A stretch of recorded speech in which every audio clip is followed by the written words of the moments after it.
हमसे क्या शर्माना, हमारी दुल्हन बन के ही तो आ रही हो।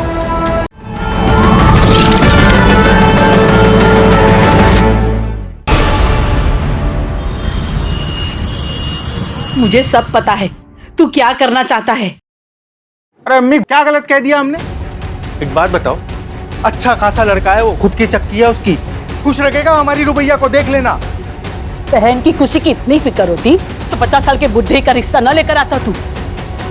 अभी उसकी अम्मी जिंदा है उसका ख्याल रखने के लिए। अरे तो कब तक जिंदा? अरे अम्मी, समझने की कोशिश करो, घर के हालत पता है ना क्या है हमारे, देख नहीं सकती है वो, कोई लड़कों की लाइन नहीं लगने वाली यहाँ पे उसके लिए। देखना मैं उसका निकाह ना।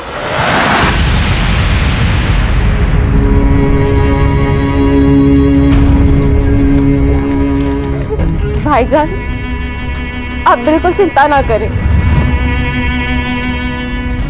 मैं कभी भी आप पर या भाभी पर बोझ बनकर नहीं रहना चाहती।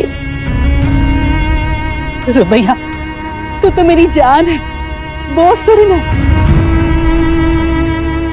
ऐसे जबरदस्ती निकाह नहीं करवाऊंगी मैं।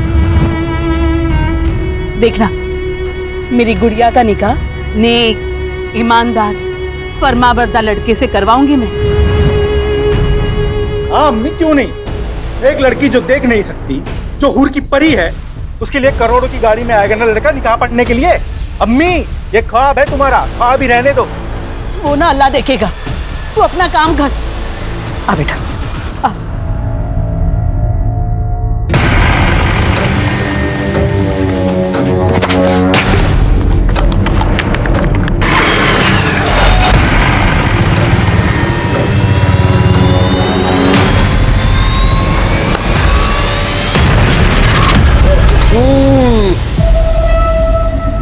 अरे होने वाले साले साहब, मसला कहां तक पहुंचा? आमिर भाई, बात ऐसी है कि अम्मी और रुबैया से बात की, लेकिन उन्होंने इनकार कर दिया। 50 साल के बुड्ढे के साथ तुम्हारी बहन का रिश्ता कैसे हो सकता है? यही ना? ये तुम लोगों ने अच्छा नहीं किया यूनुस। आमिर भाई, ऐसा है कि आप खामखामे नाराज हो रहे हैं। मैंने अपनी तरफ से पूरी कोशिश की जितनी कर सकता था। मैं अपनी बहन के साथ आपका जबरदस्ती निकाह नहीं पढ़वा सकता। चलता हूं मैं।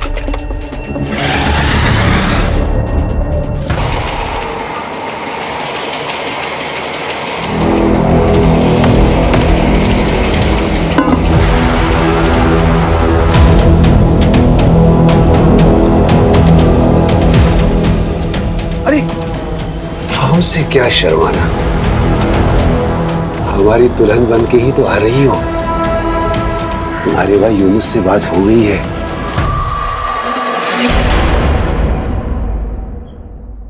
गुलरेज, कितना सुनना पड़ा हमको तुम्हारी वजह से, पता है? तो ऐसा काम करता ही क्यों है कि सुनना पड़े? गुलरेज, आ गई बुढ़िया। ए गुलरेज। अरे खानम, आओ आओ। सलाम अलैकुम। वालेकुम अस्सलाम। आओ बैठो।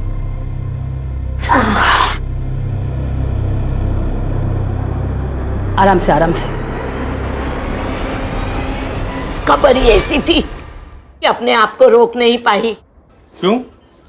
तो भैया को फिर से शादी में गवाना है क्या? अरे गवाएंगे क्यों, हम सब मिलकर गाएंगे। ऐसा रिश्ता लेकर आई हूँ कि मना ही नहीं कर पाओगे तुम लोग। लड़का कौन है, क्या करता है और रिश्ता कहाँ से आया है वो तो बोलो खानम। अरे हजरतगंज के बहुत अमीर खानदानी लोग हैं। हाँ? उनका छोटा बेटा है सैयद, 35 साल का। पिछले साल उसकी बीवी का इंतकाल हो गया किसी बीमारी की वजह से। खैर, बड़ी मुश्किल से वो फिर से शादी के लिए माना है। और मैंने अपनी रुबैया के बारे में सब बता दिया है कि बचपन में एक हादसे में उसकी आंखें चली गई है। उन्हें कोई एतराज तो नहीं है ना कि रुबैया देख नहीं सकती? ना ना मेरी जान, उन लोगों को कोई इतराज नहीं है। रुबैया बेटा, अल्लाह ने मेरी सुन ली।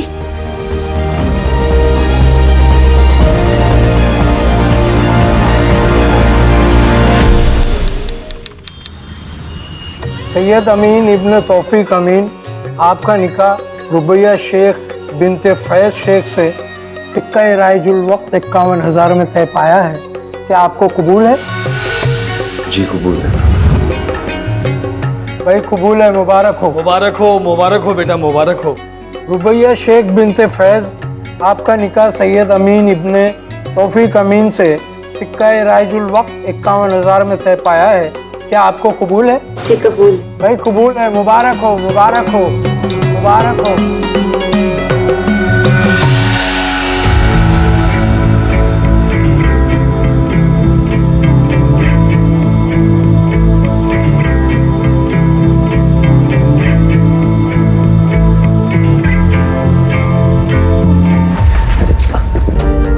क्या कर रही हो?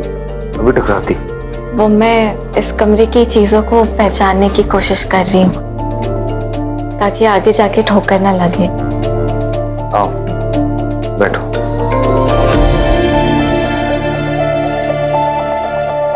फंक्शन वगैरह से ना बहुत थक गए हो, नींद भी बहुत आ रही है। तुम्हें अगर फ्रेशन अप होना है तो तुम हो जाओ। हाँ?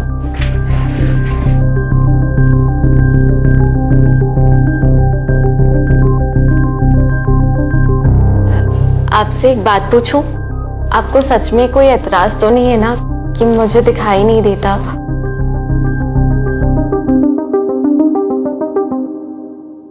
बिल्कुल सपनों की जैसी शादी थी हमारी। यकीन ही नहीं होता था कि ख्वाब है या हकीकत। बस सब कुछ हकीकत ही था। रुबैया, तुम शादी में बहुत खूबसूरत लग रही थी। हमीदा अम्मी हमें बहुत प्यार करती हैं। उन्होंने कभी इस बात का एहसास ही नहीं होने दिया कि हम देख नहीं सकते कि हम लाचार हैं। शाजिया भाभी जो दुलार हमें देती थी, वैसा तो कभी हमें अपनी सगी भाभी से भी नहीं मिला। अब्बू और जमील भाईजान वैसे तो हमसे ज्यादा बात नहीं करते, पर खाने की टेबल पर चुटकुले सुनाकर हमेशा हमें हंसाने की कोशिश करते हैं। लेकिन इन सब में सबसे ज्यादा प्यार और दुलार हमें अब्दुल मामू से मिलता है। जब भी आते हैं मेरे लिए गुड़ की बर्फी जरूर लाते हैं। हमारे शौहर सैयद एक नेकदिल इंसान है, कम बोलते हैं, पर मेरे लिए उनकी मोहब्बत हमें महसूस होती है। कुछ दिनों से शायद परेशान जान पड़ते हैं। उनकी अपने बिजनेस पार्टनर से कुछ कहा सुनी हुई है। अल्लाह से बस यही दुआ है कि सब ठीक हो जाए। सैयद कहाँ चिपका बेटा भाड़ा? अरे क्या हुआ? हाँ? ये क्या तरीका है? तू मुझे मेरा तरीका मत समझा सब। एक मिनट केतन बेटा, तुम घर में हो, इतना क्यों गुस्सा हो रहे हो? क्या बात? ये सब आप अपने बेटे से पूछिए। इसने मुझसे बिना पूछे कंपनी के अकाउंट से 5 करोड़ रुपए निकाले। वो पैसे मेरे। वो पैसे मेरे हैं, मैंने निकाल लिए। क्या करेगा अभी तू? चल निकाल, चल चल चल। अपनी अखबार मत करा। मुझे मेरे पैसे चाहिए, वरना क्या? वरना तुम्हारा और तुम्हारी बीबी का राज सबको बता देंगे।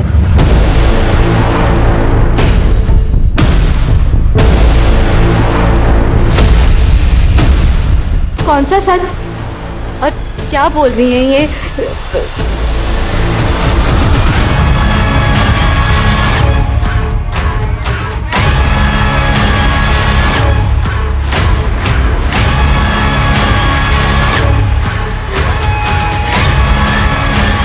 अम्मी, ये केतन कौन सी राज के बारे में बात कर रहे थे?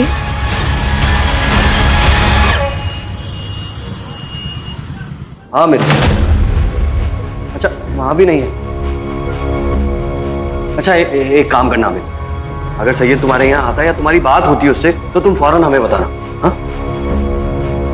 अब्बू, अमित के यहाँ भी नहीं है। ऐसे कहाँ जा सकते हैं? केतन से ना झगड़ा होने के बाद से उनका मूड बहुत खराब था। अम्मी मुझे तो बहुत डर लग रहा है। अरे डर क्यों रही है? सैयद मुड़ी है, वो वापिस आ जाएगा।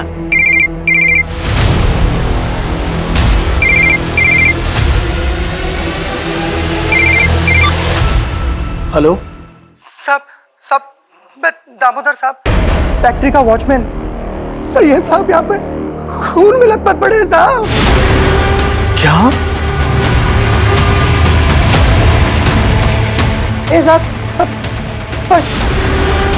सब सैयद साहब साहब साहब ये देखिए साहब, ये देखिए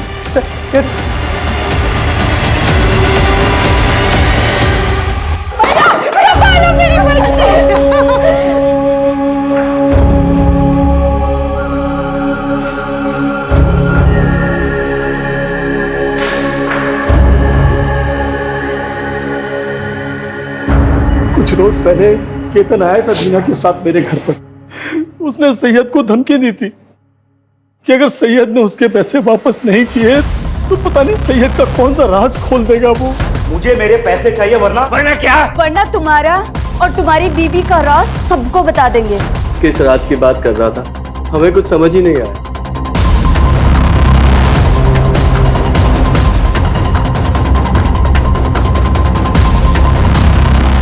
साहब शाम को 5 बजे मिल बंद हो जाती है। मिल का ज्यादातर काम केतन साहब ही संभालते हैं। सैयद साहब तो कभी कभी आते हैं। किसी को कुछ नहीं पता। बॉडी को पोस्टमार्टम के लिए भेजो और फैमिली मेंबर्स को इन्फॉर्म करो जब तक का इंक्वायरी पूरी नहीं हो जाती ये फैक्ट्री बंद रहेगी। और ये केतन और दीना उन्हें पुलिस थाने लेकर आओ। बाकी फैमिली मेंबर्स से तुम बात करो। यस। कॉल रिकॉर्ड्स चेक किए आप लोगों के? 12 से 1 फैक्ट्री में क्या कर रहे थे? ऐसा क्या काम आ गया? सैयद से कौन से राज फाश होने की बात कर रहे थे तुम लोग? मुझे मेरे पैसे चाहिए वरना क्या? वरना तुम्हारा और तुम्हारी बीबी का राज सबको बता देंगे। मुझे नहीं पता कि वो किस राज के बारे में बात कर रहे थे। मैं तो खुद सुन के हैरान थी। सच सच बताओ, सैयद को क्यों मारा? सर हमने सैयद को नहीं मारा। हाँ हम दोनों फैक्ट्री गए थे, कुछ काम था, लेकिन सर हम डर गए थे क्योंकि सैयद के साथ सुबह ही हमारा झगड़ा हुआ था। तो लोगों को यही लगता कि हम दोनों ने ही कुछ किया है, इसके लिए हमने किसी को कुछ भी नहीं बताया। राज की बात? सर कोई राज नहीं, वो तो ऐसे ही हमने उसे डराने के लिए कहा था। पर मैंने उसे किसी से बात करते हुए सुना था कि ये बात मेरे परिवार वालों को नहीं पता चलनी चाहिए। देखो ये बात मैं अपने घर वालों को नहीं बता सकता। आप मैं समझ रहा हूँ लेकिन तुम मेरी बात तो समझो ना। पर वो बात क्या है वो हमें नहीं पता।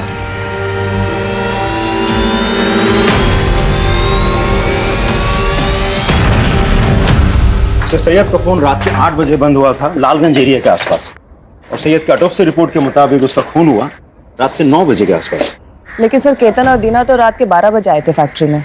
सर ऐसा भी तो हो सकता है मारा कहीं और हो और बॉडी डंप करने यहाँ फैक्ट्री में आए हो। इतनी बड़ी बेवकूफ़ी वो नहीं कर सकते क्योंकि वो जानते हैं अगर बॉडी मिल में मिलेगी तो सबसे पहले पूछताछ होनी से। लेकिन सर मुझे ये समझ में नहीं आ रहा है कि सैयद के बारे में केतन ऐसा क्या जानता है जो हमसे शेयर नहीं करना चाह रहा। एक काम करो अंकिता, रुबैया से जाके दोबारा पूछताछ करो, हो सकता है कोई इन्फॉर्मेशन निकले। Okay sir. अम्मी, अम्मी कहाँ है आप? अब्दुल मामा, शाजिया भाभी, हमें आपको कुछ बताना है, आप यकीन नहीं करेंगे। क्या हुआ रुबैया? जल्दी आए। क्या हुआ बेटा? अम्मी, सैयद जिंदा है। वो कल रात मुझसे मिलने आए थे। ऐसी बातें करके क्यों हमारा दिल जलाना चाहती हो रुबैया?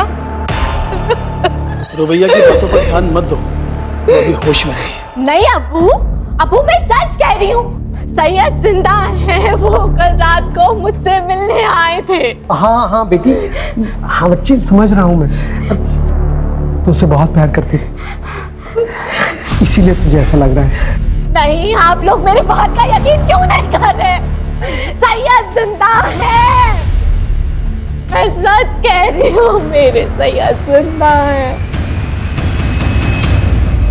ना ही मैं झूठ बोल रही हूँ, ना ही मैं पागल हूँ मैडम। मेरे सैयद जिंदा है। वो रात को मुझसे मिलने आए थे और देखना आज भी आएंगे। आपको जल्दी मेरी बातों पे यकीन हो जाएगा। मेरे सैयद जिंदा है। अब मैं इसे कैसे यकीन दिलाऊं कि इसका सैयद अब इस दुनिया में नहीं? देखिए मैं समझ सकती हूँ कि पति के जाने का इन पर गहरा असर हुआ है। आप जल्दी इन्हें अच्छे से थेरेपिस्ट को दिखाइए। मेरे सैयद,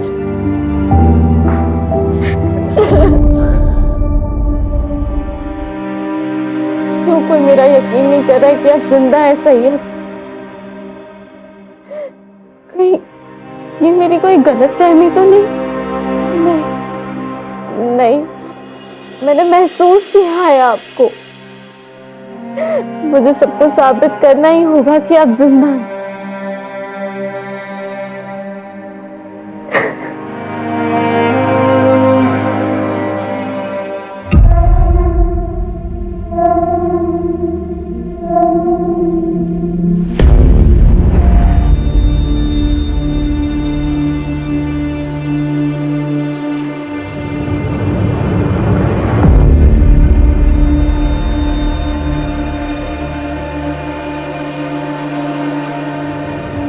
सैयद,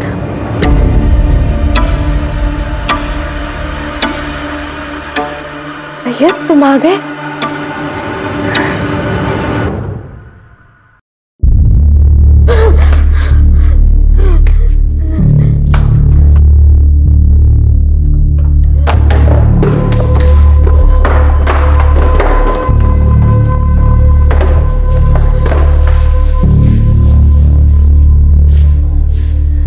अम्मी समझा करो, हमको घर बेचना ही पड़ेगा। नहीं बेचेंगे ना तो खाने के भी लाले पड़ जाएंगे।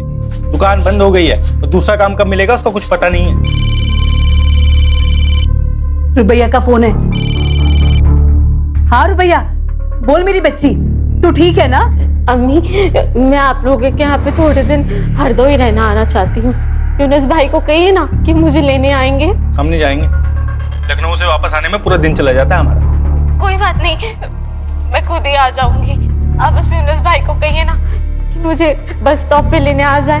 मैं 10 बजे की बस पे बैठ के ना 12:30 बजे तक पहुंच जाऊंगी। हाँ बेटा, लेने आ जाएगा। हाँ तू आजा बेटा, चले जाना।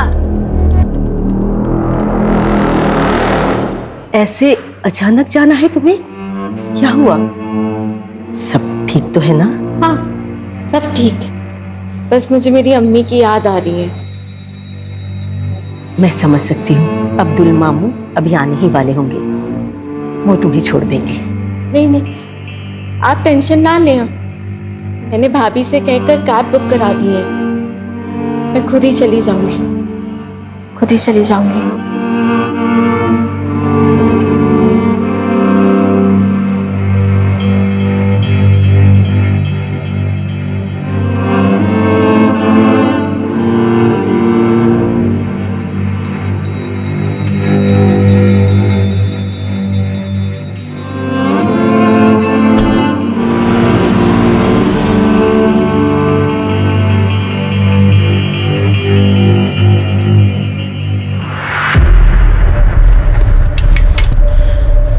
जरूरत थी क्या ऐसे यहाँ पे आने की?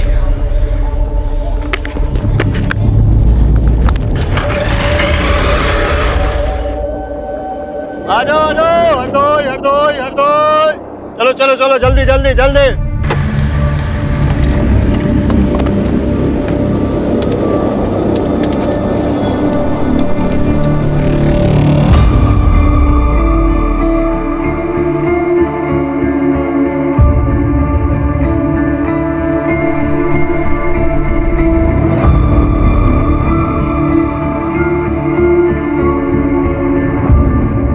हरदोई हरदोई हरदोई हरदोई हरदोई हरदोई हरदोई हरदोई।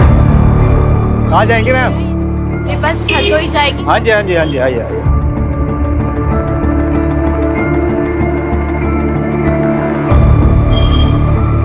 चलिए आराम से आराम से आराम से आराम से, चलिए चलिए चलिए चलिए चलिए, आराम से आराम से।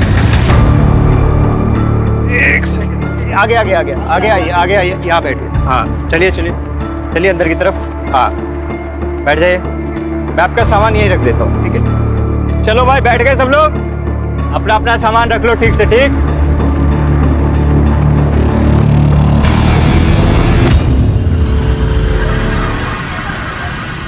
हाँ हाँ, आदाब गुलरेज बहन। रुबैया पहुंची क्या? हम लोग बहुत देर से कोशिश कर रहे हैं, उसका फोन बंद आ रहा है। मैंने यूनुस को भेजा है बस स्टॉप पे लेने के लिए, लेकिन उसे भी काफी वक्त हो गया है। हो सकता है बस छूट गई हो, दूसरी बस में हो। अल्लाह करे ऐसा ही हो। आए तो फोन करवा देना। जी जरूर। अम्मी, हमें रुबैया को अकेला भेजना ही नहीं चाहिए था। अम्मी अरे हम तो कब से बस स्टॉप पे खड़े होकर रुबैया को ढूंढ रहे हैं घंटों से, वो कहीं मिली नहीं। ना वो 10 बजे वाली बस में थी, ना वो 2 बजे वाली बस में। अम्मी हमको लग रहा है रुबैया हरदोई पहुंची नहीं है।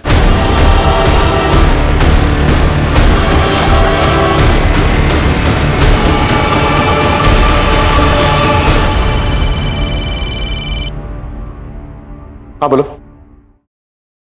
क्या?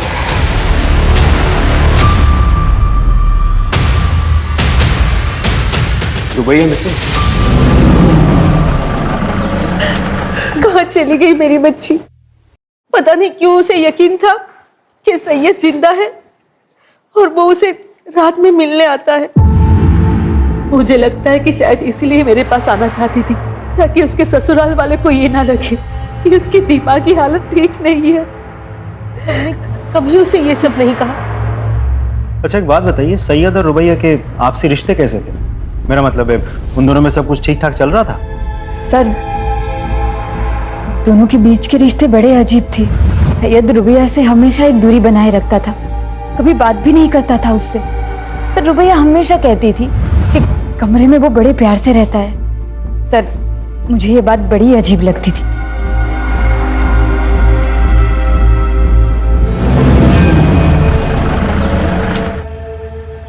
सर, रुबैया के घर वालों से बात करके मुझे समझ में आया कि सैयद और रुबैया के बीच रिश्ते सही नहीं थे। मुझे ऐसा लगता है कि सैयद के मर्डर के साथ रुबैया के गायब होने का कुछ तो कनेक्शन है। एक काम करो, रुबैया के कैब बुक करने से लेके बस स्टॉप पहुंचने तक उसके सारे फुटस्टेप्स ट्रैक करो, उसके call records, cab details, everything. Sir एक और बात, रुबैया के गायब होने के बाद हरदोई से सिर्फ उसकी माँ आई थी, साथ में भाई यूनुस नहीं था। बहन गायब है और भाई को फिक्र तक नहीं। उठा के लेके आओ सब। यूनुस शेख, तो तुम्हें पूरा यकीन है? हरदोई स्टेशन गए थे अपनी बहन रुबैया को लेने के लिए? सर मैं गया था सर मैं बस स्टॉप पे पहुंच गया था, यही कोई 12 के करीब सर। मैंने तो अगली बस का भी इंतजार किया, तब मुझे लग रहा है पहुंची नहीं स्टेशन पे। कैसे गए थे वहां पर? बाइक से गया था सर मैं। तुम्हारा जो हरदोई का घर है और बस स्टॉप है कितनी दूरी पे, तो किस रास्ते से गए थे?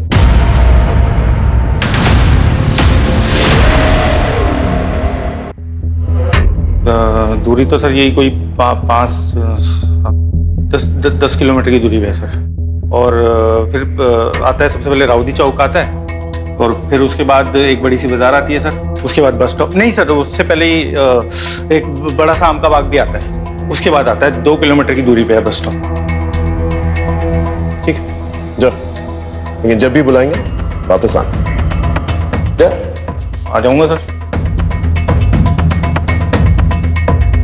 अंकिता, रुबैया के घर से लेके बस स्टॉप तक जितने भी होटल्स, मोटल्स, ढाबे हैं वहां पर जाकर पता करो और रुबैया के सारे डिटेल्स जो है आसपास के पुलिस स्टेशन भेजो। रुबैया का फोन 8 बजे से एक्टिव था, पता करो किस किस से बात की इसने। और ये रुबैया का भाई यूनुस, सितंबर 15 को 10 से 4 के बीच में इसने किस किस से बात की, किस किस के साथ मैसेजेस एक्सचेंज किए, पता करो सब।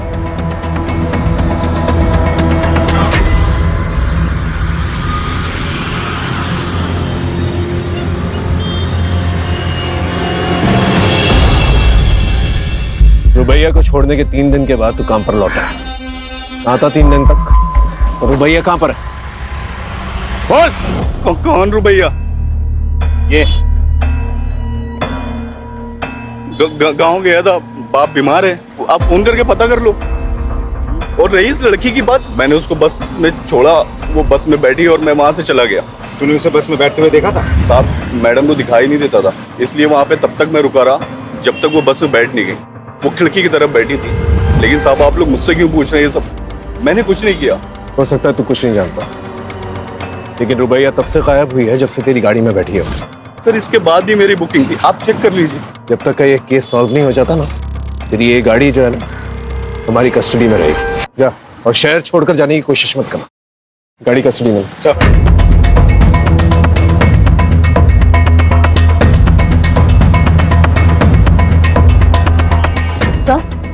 हमने लोकल पुलिस स्टेशन से पूछताछ की, लेकिन रुबैया अमीन ने किसी भी होटल में चेक इन नहीं किया है सर। हमने सीसीटीवी फुटेज भी चेक किए और यहाँ तक मॉर्ग जाकर उसके कदकाठी के डेड बॉडीज भी चेक किए सर, लेकिन रुबैया का कहीं कुछ पता नहीं चला। तो आखिर ये रुबैया हरदोई बस स्टॉप से गई कहाँ? तुम्हें पूरा यकीन है ये वही लड़की है जो तुम्हारी बस में बैठी थी? हाँ साहब, उस दिन यही लड़की बस में बैठी थी, लेकिन हमारी इंफॉर्मेशन के मुताबिक तो वो हरदोई पहुंची ही नहीं थी। तुम्हें पक्का याद है? हाँ साहब, मुझे पूरा याद है साहब। वैसे आम पैसेंजरों का तो ध्यान नहीं रहता, लेकिन ये कुछ देख नहीं पाती थी। बल्कि साहब इसका सामान भी मैंने ही रखा था और इसे बिठाया भी मैंने ही था। अच्छा, तो तुम्हारी बस हरदोई पहुंची तो इस लड़की को उतरते हुए देखा था? साहब इतना तो याद नहीं है मुझे, लेकिन हाँ साहब, हरदोई से पहले जब बस चाय पानी के लिए रुकी थी तो मैंने इसको उतरते हुए जरूर देखा था साहब। चलो भाई, जिसको चाय वाय नाश्ता पानी करना है कर लो, बस सिर्फ 10 मिनट के लिए रुकेगी।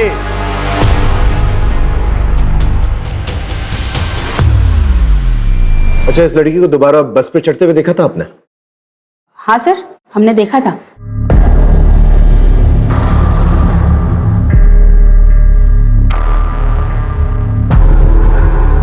श्योर? श्योर। ठीक है, आप जा सकते। इसका मतलब रुबैया हरदोई पहुंची, लेकिन अपने घर तक नहीं पहुंची। घर नहीं पहुंची मतलब रुबैया का भाई यूनुस नहीं तो कुछ? कोई है? प्लीज खोलो, प्लीज मुझे बाहर आना है, प्लीज खोलो, खोलो,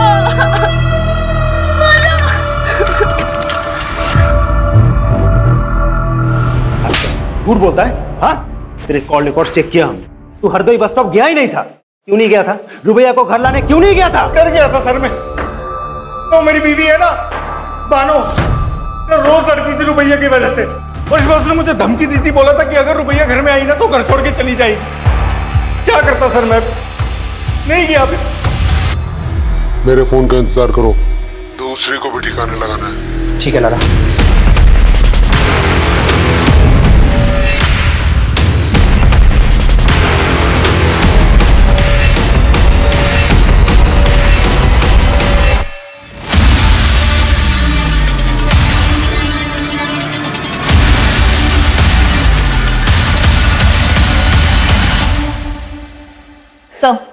सर हमने रुबैया के ससुराल वाले की सीडीआर चेक की सर। उनमें से 15 सितंबर को सैयद का भाई जमील, उसकी लोकेशन रुबैया के लोकेशन से मैच हो रही है।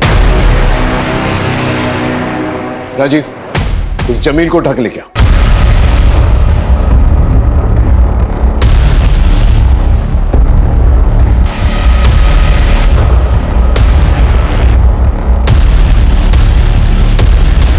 सर, जमील का एक्सीडेंट हो गया, उस पे किसी ने गाड़ी चढ़ा दी है। क्या? जमील? हमने तुम्हारे बैंक स्टेटमेंट्स चेक किए, तुमने बहुत सारे ट्रांजैक्शंस जो हैं बबल क्लब्स में किए। पहले हमें यह लगा कि शायद तुम हॉलिडे मनाने के लिए अपनी बीवी के साथ इस क्लब में जाते हैं, लेकिन जब हमने क्लब में फोन किया तो पता चला तुम अपनी बीवी के साथ नहीं बल्कि सैयद के साथ वहां जाते थे। तो चल क्या रहा था तुम्हारा सैयद? हाँ, देख सच बता दे। एक ही फैमिली के 3 मेंबर्स के साथ हादसा हुआ है, कोई भी झूठ बहुत भारी पड़ेगा तुझे। सर मैं बाइसेक्सुअल और सैयद गे था। हम दोनों एक दूसरे को डेट कर रहे थे और वो ये रिलेशनशिप को कंटिन्यू नहीं कर सकता। सर वो क्लब में अकेले जाने लगा, लोगों से मिलने लगा, उन्हें डेट करने लगा। सर उसने मुझे पैसे भी देना बंद कर दिया। रोज ऑफिस में हमारे झगड़े होने लगे और हमारे डिफरेंसेस लोगों के सामने आने लगे। और ये सब देखकर मेरी पत्नी दीना वो मुझसे सवाल करने लगी थी, इसीलिए उसके लिए मैंने जानबूझकर सैयद को धमकाया। लेकिन एक बात समझ में नहीं आई, सैयद की बीवी रुबैया, वो उसके साथ 1 साल तक खुश कैसे थी और 1 साल तक सैयद का सच उसे कैसे नहीं पता चला? सर मुझे कुछ नहीं पता, लेकिन हाँ बुशरा सर, बुशरा सैयद की पहली पत्नी थी और वो उससे बिल्कुल भी खुश नहीं थी। वो उसे डिवोर्स देना चाहती थी, लेकिन वो बोटिंग एक्सीडेंट में मारी गई। राजीव, इस बुशरा के बारे में पता करो और बुशरा बोटिंग एक्सीडेंट के बारे में पता करो। जी सर। सर शिल्पा खत्री नाम की औरत आपसे मिलने आएगी। शिल्पा खत्री दोबारा क्यों मिलेगी? यस मिस खत्री, बोलिए। सर वो शायद रुबैया दोबारा बस में चढ़ी ही नहीं थी। क्या? लेकिन पहले तो आपने कहा था आपने उसे बस पे चढ़ते हुए देखा था। सर जब हमने उसे देखा था ना, तब हम थोड़ा नींद में थे, लेकिन कल हमें याद आया कि जो लड़की बस में चढ़ी थी, उसके हाथ में वो छड़ी क्या बोलते हैं उसे? Blind walking stick. हाँ, वो नहीं थी। मिसेस खत्री, वो चाय की दुकान याद है जहां पर बस रुकी थी? हाँ सर, देखा था इस लड़की को यहाँ, उधर बैठी थी सर। हाँ मैडम, क्या लेंगी, चाय या ठंडा? भैया 1 कप चाय दे दीजिए। ठीक।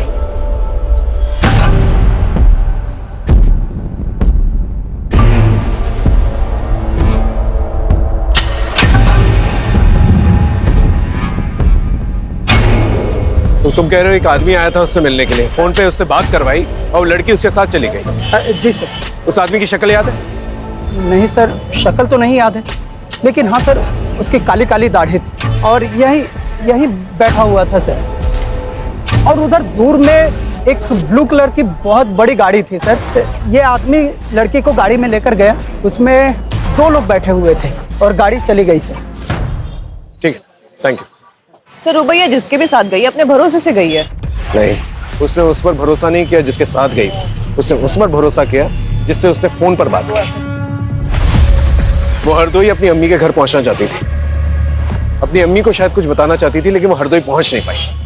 15 सितंबर को जो ब्लू गाड़ी के बारे में बता रहा था, ये टोल प्लाजा जाके उसके बारे में पता करो।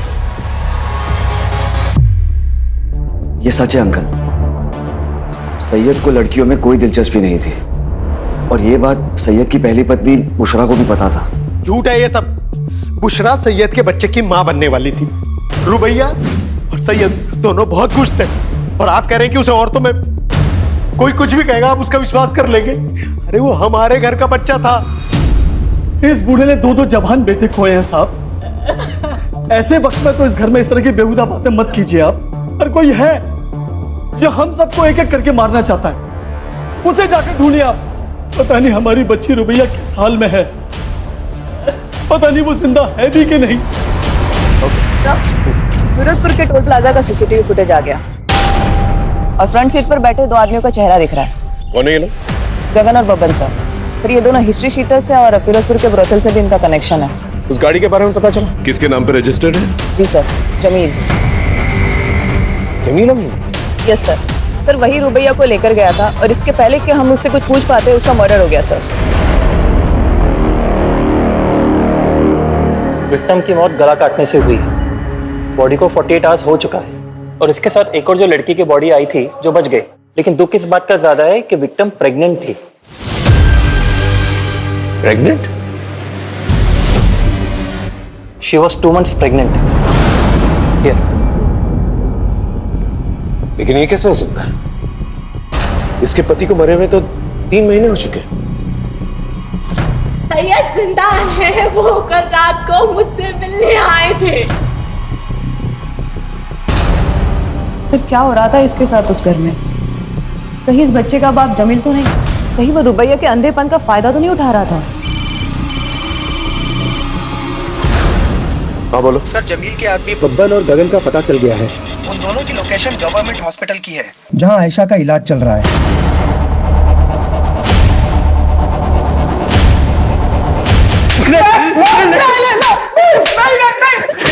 किसने कहा था उसे मारने के लिए? किसके कहने पे मारा? बोल। सर हम तो दल्ले सर, कोटे पे लड़कियों का सौदा करते। आयशा वहां से भाग गई थी, बहुत साड़ी बनती थी सर। बोल। रही बात रुबैया की, रुबैया को जमील भाई लेकर आए थे, उन्होंने उसको पकड़ा सर, उन्होंने मारा होगा, हमने कुछ नहीं किया, यकीन कीजिए। कोठे पे ले जाकर क्यों? कोटा किसका है? कोठा किसका है? बोल। कोटा जमील भाई और लाला का है। लाला कौन? कौन लाला? कौन लाला? बोल। लाला यानी अब्दुल मामू का।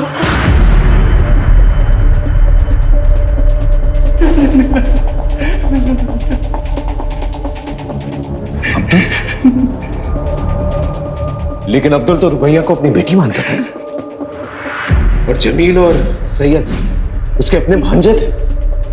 वो अपनी बहन के बच्चों के साथ ऐसा कैसे कर सकता है?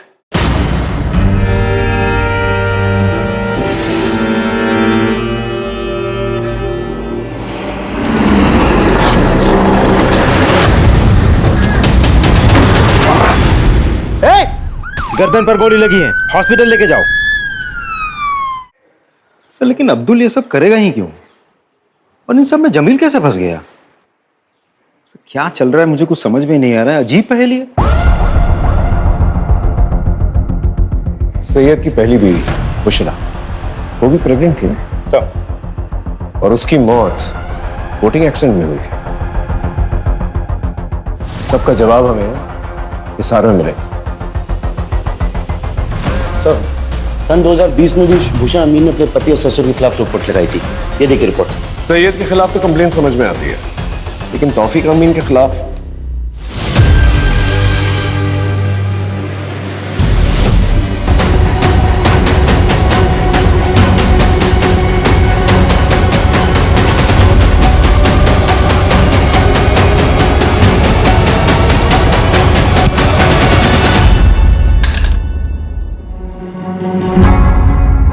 जमील, अब्दुल और हमीदा, तुम लोग तो सिर्फ प्यादे हो। असली वजीर तो आप। 2020 में सैयद की पहली बीवी बुशरा, वो उसे छोड़कर हरियाणा जा रही थी। वो प्रेग्नेंट थी। कैसे? मैं नहीं चाहता था कि हमारे परिवार की सच्चाई बाहर वालों को पता चले। हमारे अपने खून, हमारे अपने छोटे बेटे सैयद को लड़कियों में कोई दिलचस्पी नहीं है। मैं चाहता था कि वो एक अच्छी सी लड़की के साथ निकाह करके इज्जतदार जिंदगी बसर करे, इसलिए मैंने बुशरा के साथ उसका निकाह करवाया। लेकिन नहीं, सैयद का दिमाग नहीं बदला और एक दिन जिस बात का डर था वही हुआ। बुशरा को सच्चाई पता चल गई। उसने ठान लिया कि दुनिया को वो सच्चाई बता देगी। मैं कैसे होने देता ये सब? अबू मुझे मेरे भाई से बात करनी है। मैं घर चली जाऊंगी। अबू खुदा के नाम मुझे यहाँ से जाने दीजिए, ताकि तू हमारे खानदान का नाम बदनाम कर सके। पर मैं तेरा वो हाल करूंगा कि तू यहाँ से जाने लायक नहीं रहेगी। बुशरा चुपचाप सब कुछ सहती रही, लेकिन अचानक एक दिन वो भाग गई और वहां जाकर उसने मेरे और सैयद के खिलाफ पुलिस स्टेशन में रिपोर्ट लिखवा दी। इसलिए बुशरा को तो रास्ते से हटाना ही था। उसके बाद हम दोनों ने जैसे तैसे सैयद को दूसरे निकाह के लिए मनाया।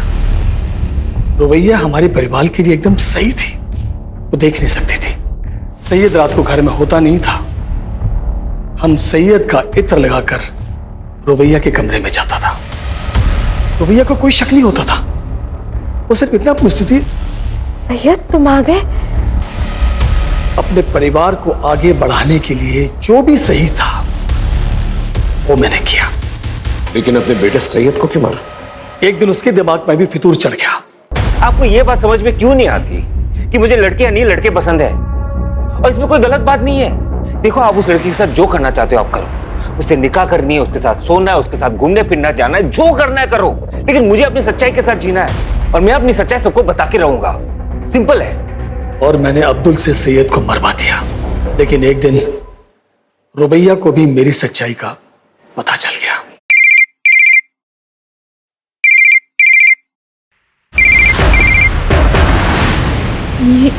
ये रिंगटोन तो अब्बू की फोन की है। अब्बू? और सैयद के मरने के बाद भी मैं ही था वो जिसे वो सैयद समझ रही थी। उसके बाद मैंने जमील को रुबैया के पीछे लगा दिया। हमारे अब्बू ने जो तुम्हारे साथ किया उसके लिए हम बहुत शर्मिंदा है रुबैया। अच्छा रुबैया, तुम हमारे साथ चलो। बस में जाना तुम्हारी जान के लिए खतरा है। और ये अब्दुल मामू भी तुमसे बात करना चाह रहे थे। हेलो बाबू, बाबू अब्बू। अब बेटा, तौफीक ने तुम्हारे साथ इतनी जलील हरकत की मुझे पता चल गया है। तुम एक काम करो, जमील के साथ यहाँ चली आओ। ठीक है। और अब्दुल से कहा कि रुबैया को भी मार दो। माफ कर देना मेरी बच्ची। अगर तौफीक का कर्जा मुझ पर नहीं होता तो मैं ये कभी नहीं करता। मैंने जो कुछ भी किया अपने खानदान की इज्जत बचाने के लिए किया। तुमने जो कुछ भी किया है ना, अपने खानदान की इज्जत बचाने के लिए नहीं किया, बल्कि इसलिए किया कि तुम बहुत ही घटिया इंसान है। अपने बेटे की दोनों बीवियों का रेप किया है और मर्डर किया तुमने। अब अपनी ये इज्जत लेकर सारी जिंदगी ना जेल में सड़ना।